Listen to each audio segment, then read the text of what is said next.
Today, we're taking a deep dive into something that's as invisible as it is omnipresent: debt. Yes, debt. A concept so woven into our social fabric that we barely notice it, yet it holds a sway over our lives that's nothing short of profound. Debt is both mundane and monumental, a shadowy force lurking behind personal decisions, public policy, and even planetary resources. It's the sort of thing that makes you wonder, can we actually reframe debt as something positive, something that drives us toward progress rather than weighing us down with regret? And if we can, what will it cost us? Debt, after all, is much more than a financial obligation. It's a social construct, a set of unwritten rules and expectations that stretches back centuries. Before there were kings or countries, debt was there, binding people together in mutual obligation, in unspoken agreements that swirled like smoke from firelit meetings under vast night skies. Debt, in those days, might have been the seed of community. You borrow my grain today, I'll borrow your ox tomorrow. It was a thread of trust woven into the fragile fabric of survival, flexible and forgiving.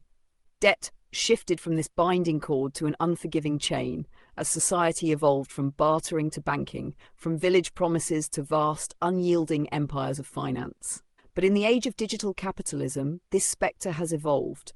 It is no longer merely a private ledger of what we owe, but an invisible force coded into the algorithms that guide our lives and woven into the fibers of our collective psyche. Today, debt is less a matter of owing and more a state of being, a part of our identity forged by the relentless gears of capitalism and the omnipresent gaze of artificial intelligence. It's the architecture of our desires, the blueprint of our limitations, and the shadow of our future. To understand debt in its modern form, we must return to its roots, to a time when it was finite, forgivable, and intimately tied to the human condition. In ancient Babylon, the Jubilee was a societal reset, a ritual of mercy that allowed for debts to be forgiven, bonds to be broken, and families to start anew. The Jubilee was not simply an act of kindness, it was an acknowledgement of the chaos that debt, left unchecked, could unleash upon society. It was an ancient mechanism to prevent the entropic forces of inequality from spiraling out of control. In this system, debt was not just about the exchange of resources, but was tied deeply to the moral fabric of the community. But today there is no Jubilee, no mechanism for release. Debt has transformed from a shared burden into an endless chain with no expiration date. It has become embedded into the very structure of our societies, with unpaid obligations accumulating like dark matter in the universe, seen but not felt, present but intangible. And the architecture of debt has fused with the architecture of data, each transaction feeding a vast machine that predicts, controls, and commodifies our behavior. The systems we have built to manage debt now use artificial intelligence to anticipate and shape our choices, reinforcing a world where debt is not just perpetual but actively perpetuated. In this digital age, debt has moved beyond the physical realm. Once tangible, a handshake, a contract, it is now a set of algorithms running on servers scattered across the globe. Digital capitalism has digitized debt, turning it into a fluid commodity that flows through the ether, invisible but ever present. And just as capitalism once relied on industrial machinery to extract value from the physical world, it now relies on artificial intelligence to extract value from the digital one. Where humans once negotiated debt, AI now calculates it, using predictive models to assess our worth, our risks, our futures. And in this calculation, there is no room for mercy. But what do we sacrifice when we surrender debt to algorithms? We lose not only the human touch, but also the possibility of forgiveness. AI judges without empathy, assigns value without understanding. These algorithms operate on a logic as cold and clinical as the machines that power them, unyielding to the complexities of human life. And yet, they are not neutral. They reflect the biases and values of the systems that created them. In this world, a person's worth is distilled into a credit score, their dreams quantified and categorized. Digital capitalism, through the medium of AI, has created a new theology where debt is both a sin and a sacrament, a symbol of both promise and punishment. This transformation of debt through digitalization is more than an evolution of technology. It is a profound shift in how we relate to ourselves and each other. In earlier societies, debt was often a bond of trust, a mutual acknowledgement of obligation. In some indigenous cultures, debt served as a social adhesive, a means of weaving individuals into the community through reciprocal obligations. Today, debt is a wedge, a separator, a force that divides. And it is AI that has sharpened this wedge, carving out profiles, sorting us into categories, making our financial worth a matter of zeros and ones. Yet, behind the polished interface of our digital lives lies the relentless logic of capitalism, a system that, as Marx described, consumes itself as it consumes the world around it. Capitalism has always thrived on the myth of infinite growth, the idea that progress is boundless, that markets can expand forever. But what happens when this myth encounters the limits of reality?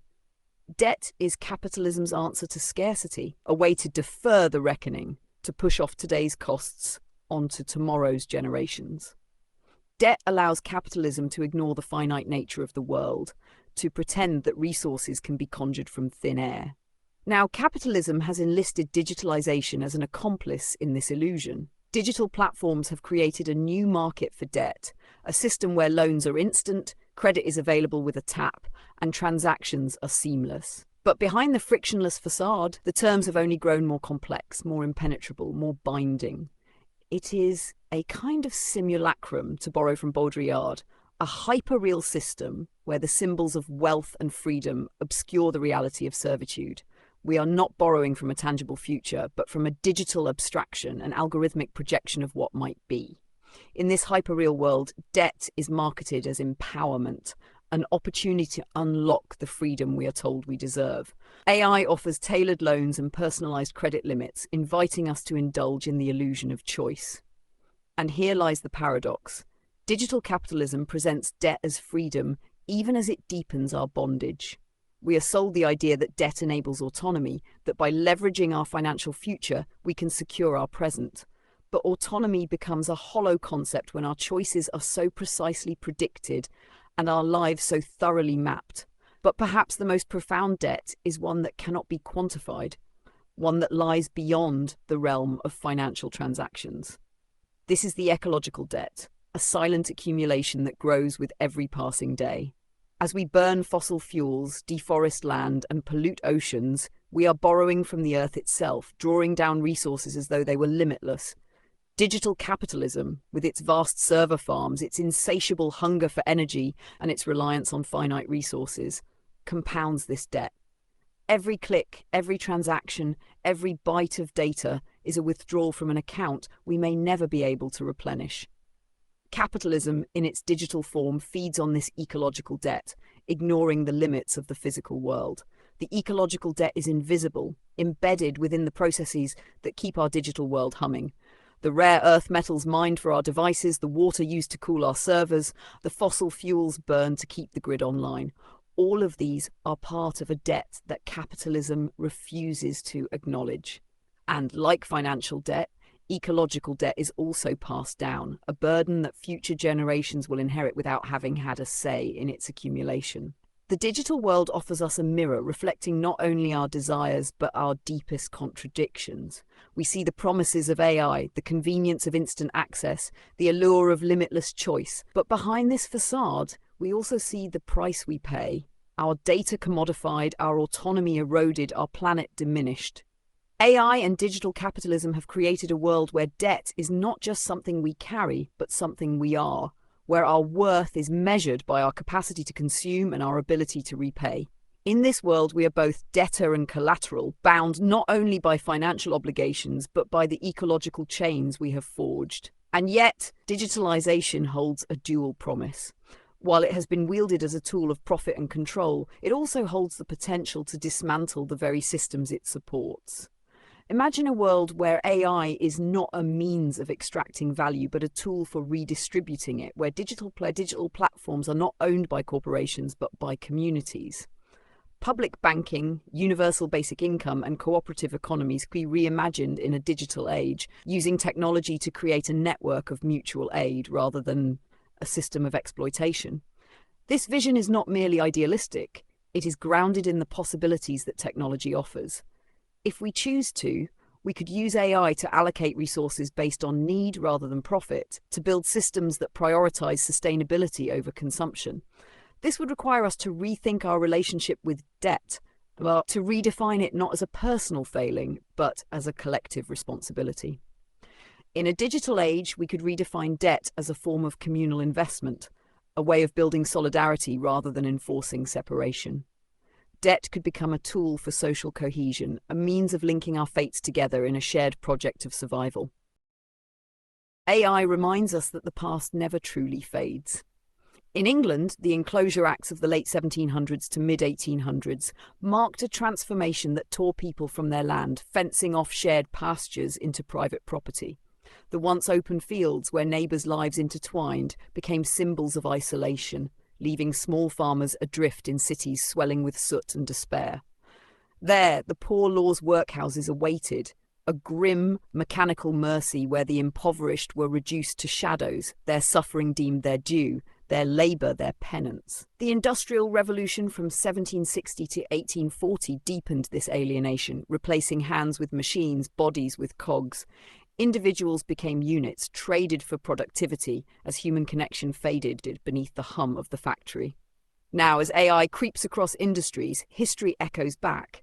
Just as the land was stripped away, AI severs workers from their livelihoods, transforming roles into data points, existence into algorithms. Today's gig economy drifts further from stability as debt, the new workhouse, binds us in chains unseen, its weight measured not in iron but in interest. We are judged not by human eyes but by the cold precision of code. As we stand on the cusp of this AI revolution, we must ask, will we find meaning amidst the numbers, or will we too become relics, sacrificed once more on the altar of progress?